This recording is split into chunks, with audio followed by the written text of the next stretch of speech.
एक झूठ बोला जा रहा कि 200 साल की गुलामी के बाद में 1947 15 अगस्त 1947 को हमें आजादी मिली। 200 साल की गुलामी। हमने पूछा किसकी गुलामी, तो बोले अंग्रेजों की गुलामी। हमने कहा अंग्रेजों से पहले कौन था? उससे पहले तो कोई रहा होगा, 200 साल से पहले भी कोई रहा होगा। वो 800 साल तक हिंदुओं के ऊपर जो अन्याय अत्याचार जिन हरामखोरों ने किया, वो 800 साल की गुलामी भूल गए। अंग्रेजों के जमाने में वो अन्याय अत्याचार हुआ ही नहीं जो उन 800 सालों में हुआ। मुझे बताइए, पद्मिनी का जौहर किस समय हुआ? वो 12,000 महिलाएं जो अपने आप को जला करके खाक कर चुकी थी, उस समय कौन था? अंग्रेज थे, मुसलमान थे ना, जिनको आप विशेष समुदाय कहते हो। अब काय का विशेष समुदाय? सीधा क्यों नहीं बोलते मुसलमान? जितने मंदिर टूटे हजारों इस देश में, वो अंग्रेजों ने तोड़े थे, वो मुसलमानों ने तोड़े ना। करोड़ों हिंदुओं की हत्या, एक जलियांवाला कांड आपको याद है, लेकिन आप जानते हैं जब पहला आक्रमण मोहम्मद बिन कासिम ने किया था, उस समय हिंदुस्तान की जनसंख्या थी 70 करोड़। मैं आपको बताना चाह रहा हूं, और ये आंकड़े फर्जी नहीं है। 70 करोड़ जनसंख्या उस समय थी जब पहला आक्रमण मोहम्मद बिन कासिम ने इस देश पर किया था। 70 करोड़ हिंदू उस समय देश में थे, 1000 साल पहले आज से। और जब अंग्रेज इस देश से गए, 15 अगस्त 1947 को जब अंग्रेजों ने आपके हाथ में सत्ता सौंपी, तब देश की जनसंख्या कितनी थी जानते हो? 35 करोड़। तो जनसंख्या बढ़नी चाहिए थी ना। कहां मर गए थे सब? किसने मारा उन लोगों को? वो सब के सब मुसलमानों ने मारे थे। तो वो 800 साल की गुलामी आप कैसे भूल सकते हैं? और 15 अगस्त 1947 में कोई देश आजाद नहीं हुआ। आजाद हुए केवल मुसलमान। ईसाइयों ने अपनी सत्ता 3 मुसलमानों के हाथ में सौंपी थी, शेख अब्दुल्ला, जवाहरुद्दीन नेहरू और मोहम्मद अली जिन्ना। ये लोग मिलकर के इस देश के 7 टुकड़े करना चाहते थे, लेकिन 4 टुकड़े कर पाए थे, 7 पूरे नहीं कर पाए थे। 4 टुकड़े इन्होंने 14 अगस्त 1947 को किया। देश के 4 टुकड़े किए। मैं पूरे गिनाऊंगा आपको। 7 टुकड़ों में कौन कौन शामिल थे? एक जूनागढ़ के नवाब भी शामिल थे, हैदराबाद के नवाब भी शामिल थे, मैसूर भी शामिल था। लेकिन समय से पहले भला हो आदरणीय नाथूराम गोडसे साहब का कि उन्होंने गांधी जी को स्वर्गवासी कर दिया, उनको आत्मा को शांति दे दी। नहीं तो 7 टुकड़े पूरे होते और दिल्ली तक उनकी सीमा होती। पूरा पंजाब गांधी जी देना चाहते थे। तो 4 टुकड़े 3 मुसलमानों ने मिलकर के किए। जवाहरुद्दीन नेहरू साहब, मोहम्मद अली जिन्ना और शेख अब्दुल्ला।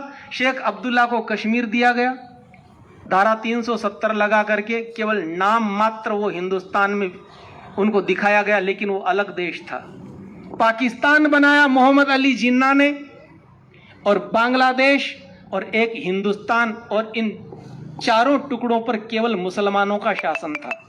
आप जवाहरलाल नेहरू को आप हिंदू समझते हो? जब उस आदमी ने कभी अपने आप को हिंदू बोला ही नहीं। वो खुलेआम हर सभा में भाषण में कहता था कि मुझे गधा कह दो लेकिन मुझे हिंदू मत कहो। ये उसके शब्द हैं, मेरे नहीं है। फिर बोला कि आप पंडित क्यों लगाते हो अपने नाम के आगे? पंडित तो हिंदू होते। तो कहते हैं कि मैं दुर्घटनावश हिंदू समाज में पैदा हो गया, क्या करूं, मेरा वश नहीं था। मेरी मां मुसलमान, बाप हिंदू निकल गया, लेकिन एक्सीडेंटली हिंदू पैदा हो गया, मेरी क्या गलती। और इस्लाम से इतना प्रेम था उस आदमी को कि गाय का मांस खाता था खुलेआम कह करके। तो जो गाय का मांस खाता हो, देश का पहला प्रधानमंत्री जो आपको 15 अगस्त 1947 को मिला, वो गाय की हत्या करके गाय का मांस खाने वाला था। कैसी आजादी, काय का जश्न मना रहे हो? आज भी इस देश में इस देश में 2021 में भी कई जगह तिरंगा यात्रा नहीं निकल सकती। कासगंज में तिरंगा यात्रा निकली, चंदन गुप्ता को गोली मारी ना, क्यों? किसका बुरा किया था उसने? केवल तिरंगा यात्रा ही तो निकाल रहा था। आज भी इस देश में जयपुर के कई मोहल्लों में तिरंगा झंडा नहीं फहरा सकते, वंदे मातरम नहीं गा सकते। काहे की आजादी? हिंदू कमाता है, मुसलमान खाते हैं। तुम्हारे टैक्स का पूरा पैसा उन हरामखोरों के ऊपर भारत सरकार खर्च करती है। आप कीर्तन नहीं कर सकते, उनको सारी सुविधा है।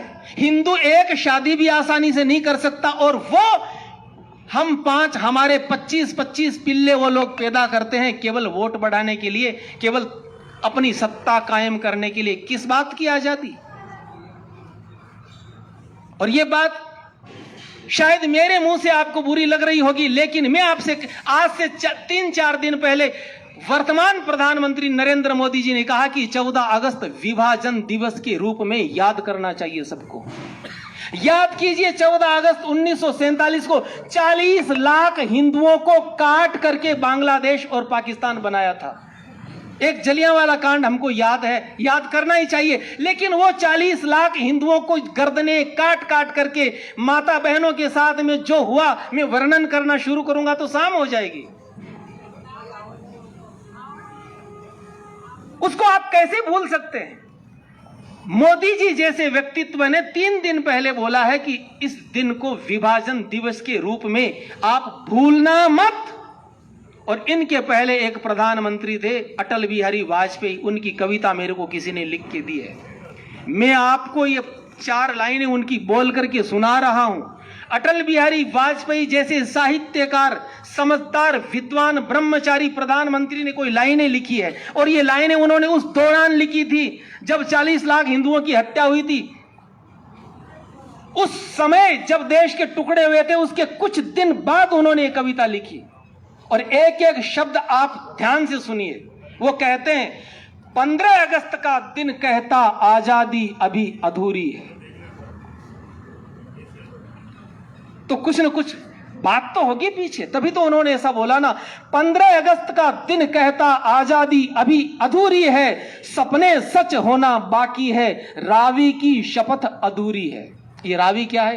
रावी नदी कश्मीर पर से जो पाकिस्तान की ओर बहती है, वहां पर कुछ राष्ट्रवादियों ने उस समय सौगंध खाई थी कि हम देश को फिर अखंड बनाएंगे। उनमें एक अटल जी भी थे। तो वो कहते हैं 15 अगस्त का दिन कहता आजादी अभी अधूरी है, सपने सच होना बाकी है, रावी की शपथ अधूरी है। आगे वो कहते हैं, आंखों में चिंगारियां उछले, ऐसे शब्द उन्होंने लिखे, जिनकी लाशों पर पग धरकर आजादी भारत में आई, वे अब तक है खाना बदोश गम की काली बदली छाई। कलकत्ता के फुटपाथों पर, और उस समय जो शरणार्थी होकर हिंदू आए थे, जो मर गए वो मर गए, लेकिन कुछ जिंदे बचकर के जो आए थे, उनकी जो दुर्दशा हुई थी, उनके विषय में वो सब गांधी जी के पास गए थे रोते रोते, हमें बचाओ। तो गांधी जी ने कहा, तुम यहां क्यों आए, वहीं मर लेते ना, यहां आने की जरूरत क्या थी तुमको। लेकिन अटल जी लिखते हैं, कलकत्ता के फुटपाथों पर जो आंधी पानी सहते हैं, उनसे जाकर पूछो 15 अगस्त के बारे में क्या कहते हैं। भूखों को गोली, नंगों को हथियार पिन्हाए जाते हैं, सूखे कंठों से जेहादी नारे लगवाए जाते हैं। लाहौर, कराची, ढाका पर मातम की है काली छाया, पख्तूनों पर, गिलगित पर गमगीन गुलामी का साया। बस इसीलिए तो कहता हूं आजादी अभी अधूरी है, कैसे उल्लास मनाऊं मैं। हम लोग तो मिठाई बांटते हैं इस दिन, और अटल जी कहते हैं, कैसे उल्लास मनाऊं मैं, थोड़े दिन की मजबूरी है, बस इसीलिए तो कहता हूं आजादी अभी अधूरी है। अब आगे वो लिखते हैं, बहुत बढ़िया बात लिखते हैं, दिन दूर नहीं खंडित भारत को फिर से अखंड बनाएंगे।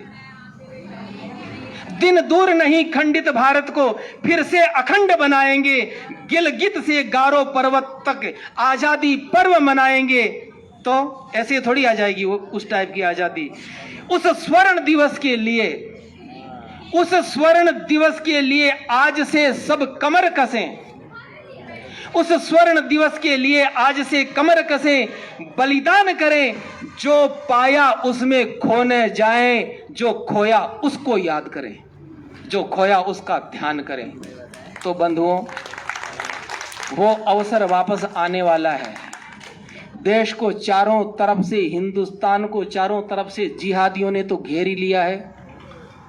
उधर अफगानिस्तान में भी पुनः वही जिहादी तत्व जो कुरान की आदेश से गैर हिंदुओं की गर्दन काटने के सपने देखते हैं और जो करते आए यहां आज तक, उनकी सत्ता आ चुकी। इधर से पाकिस्तान से घिरे हुए हो और उधर से बांग्लादेश से घिरे हुए, और इस देश में बंगाल करीब करीब पूर्णतया उन्हीं के दम पे चलता है। केरल में भी वही बैठे हैं और गली गली में कुरान हाथ में लिए जिहादी तुम्हारी गर्दन मरोड़ने के लिए तैयार खड़े हैं, बहन बेटियों को नोचने के लिए तैयार खड़े हैं। पाकिस्तान में जितने आतंकवादी नहीं